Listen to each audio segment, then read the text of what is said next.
अस्सलाम वालेकुम, क्या हाल है? आज हम लोग बात करेंगे बैटर्ड वुमेन सिंड्रोम और डोमेस्टिक वायलेंस पे।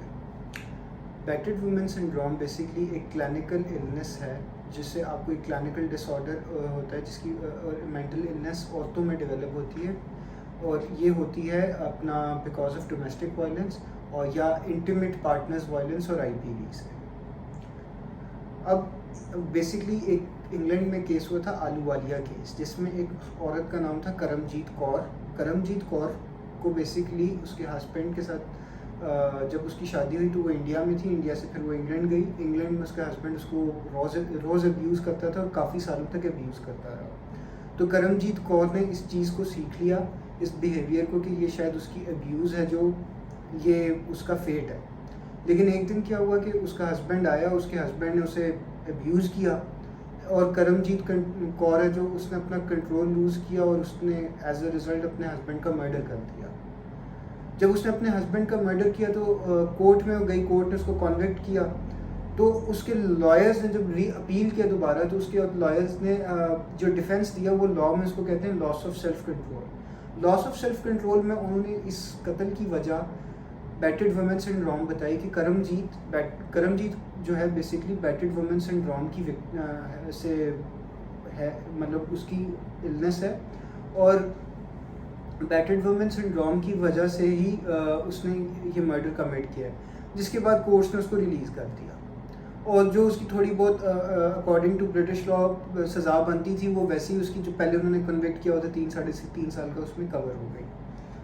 अब अगर हम समझें तो ये, और अगर हम समझें कि डोमेस्टिक वायलेंस औरतें क्यों करती हैं, अब तो क्यों इसको बर्दाश्त करती हैं और क्यों इसको करती, क्या वजह है, तो इसमें एक यूनिवर्सिटी ऑफ पेंसिल्वेनिया के प्रोफेसर हैं मार्टिन सेलिगमैन ने एक स्टडी कंडक्ट की थी, जिससे उन्होंने एक टर्म कॉइन की कि औरतें या कोई भी इंसान जो वायलेंस को बर्दाश्त करता है, उसकी वजह लर्नड हेल्पलेस है। अभी लर्नड हेल्पलेसनेस आप किसी पे भी अप्लाई कर सकते हैं, ये डिसेबल्ड बंदे पे भी अप्लाई कर सकते हैं, किसी एम्प्लॉय पे भी अप्लाई कर सकते हैं जो अपने बॉस से अब्यूज़ हो रहा हो, या ह्यूमिलिएट हो रहा हो, या एक्सप्लॉइट हो रहा हो, या कोई औरत है जो वो एक्सप्लॉइट हो रही हो, कोई बच्चा एक्सप्लॉइट हो रहा हो, और आप देखेंगे कि लर्नड हेल्पलेसनेस डेवलप कैसे होती है।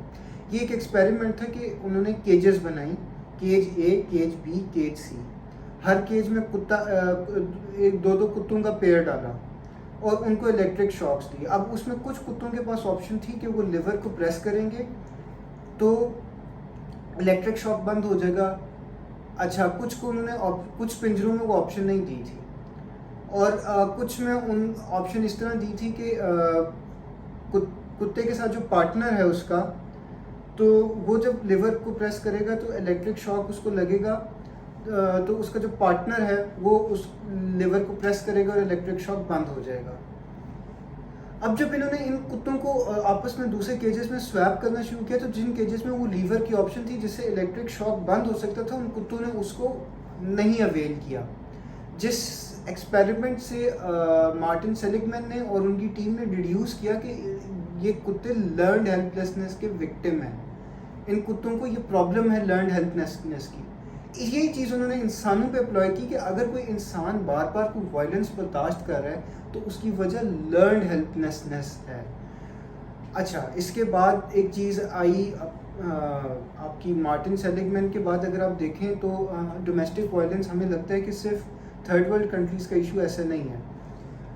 इस अमेरिका में एक थिंक टैंक है, national coalition against domestic violence या NCADV। उसके according to that 25% American women are victim of IPV and domestic violence, और इसको 1 out of 4 कहा गया। अच्छा, IPV में बेसिकली जो इंटीमेट पार्टनर है आपका, जिसके साथ आपका कोई किसी औरत का कोई सेक्सुअल रिलेशनशिप है, वो जब उसको अब्यूज़ करता है तो उसको IPV कहते हैं। अब इसी NCADV के मुताबिक तकरीबन हर 20 मिनट में एक अमेरिकन वुमेन अब्यूज़ होती है अपने इंटीमेट पार्टनर की वजह से। इसके बाद अगर आप वर्ल्ड बैंक के स्टैट्स पे हैं, तो वर्ल्ड बैंक के अलार्मिंग स्टैट्स हैं कि दुनिया में 30% औरतें IPV की विक्टिम है, जिसकी वजह से बहुत सारी औरतों का खदशा है कि वो बैटर्ड वुमेन सिंड्रोम को कॉन्ट्रैक्ट कर ले, they may contract to battered women syndrome because of IPV। और इसका पिछले साल का फिगर है 736 मिलियन विमेन अक्रॉस ग्लोब।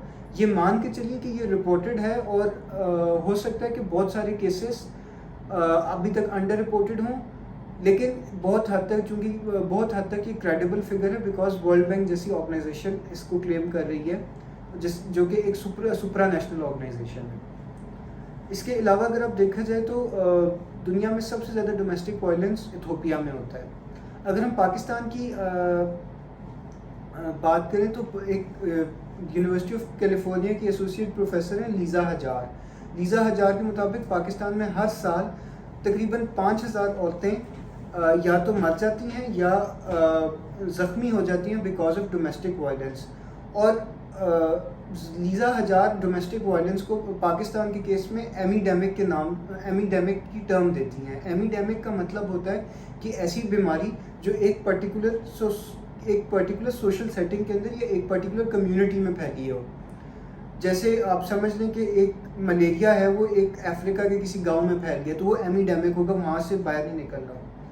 या जैसे समझ लें कि कहीं पे किसी का अगर इम्यून सिस्टम कमज़ोर है और वो उसी कम्युनिटी के अंदर है, या ऐसे है कि किसी कम्युनिटी की एंटीबॉडी सेल्स नहीं डेवलप होते, तो ये इस तरह की एक चीज़ है।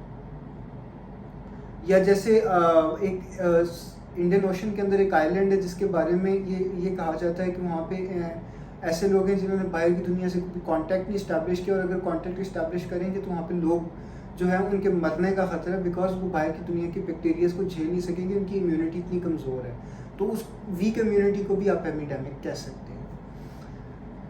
इसके अलावा अगर आप देखें तो पाकिस्तान के अंदर जैसे लीज़ा हजार के फिगर्स देखें तो ये बहुत अलार्मिंग है। पाकिस्तान में बहुत दफ़ा डोमेस्टिक वायलेंस पे बिल्स भी आए। डोमेस्टिक वायलेंस के ऊपर बिल जो सबसे फेमस आया था वो 2016 में आया था, जिसके ऊपर बहुत ज़्यादा क्रिटिसिज्म राइट विंग की तरफ से और रिलीजियस कम्युनिटी की तरफ से हुआ था। और उसमें हमेशा इस तरह की जब भी कोई मूव्स होती हैं तो उनको फेडरल शरीयत कोर्ट रिजेक्ट कर देती है। अगर आप रीसेंट केस देखें IPV का पाकिस्तान में, तो Noor Mukadam case is the best example, जिसमें नूर मुकद्दम एक IPV का विक्टिम हुई थी, इंटीमेट पार्टनर्स वायलेंस। उसके एक इंटीमेट पार्टनर ने उसके ऊपर वायलेंस कमिट किया था और बार बार किया था, और शायद नूर मुकद्दम भी लर्न हेल्पलेसनेस का शिकार थी, और अल्टीमेटली उसी वायलेंस के चलते चलते नूर मुकद्दम की मौत हो गई, and rest is history. Domestic violence, IPV और बैटर्ड वुमेन सिंड्रोम के बारे में आपका क्या ख्याल है, प्लीज़ कमेंट्स में बताइएगा। आप समझते हैं कि पाकिस्तान में या आपके आसपास ऐसा कुछ हो रहा है, और आप क्या समझते हैं कि इसको काउंटर कैसे किया जाए? काइंडली प्लीज़ आप बताइएगा, हम आपके कमेंट्स पढ़ते हैं। Thank you.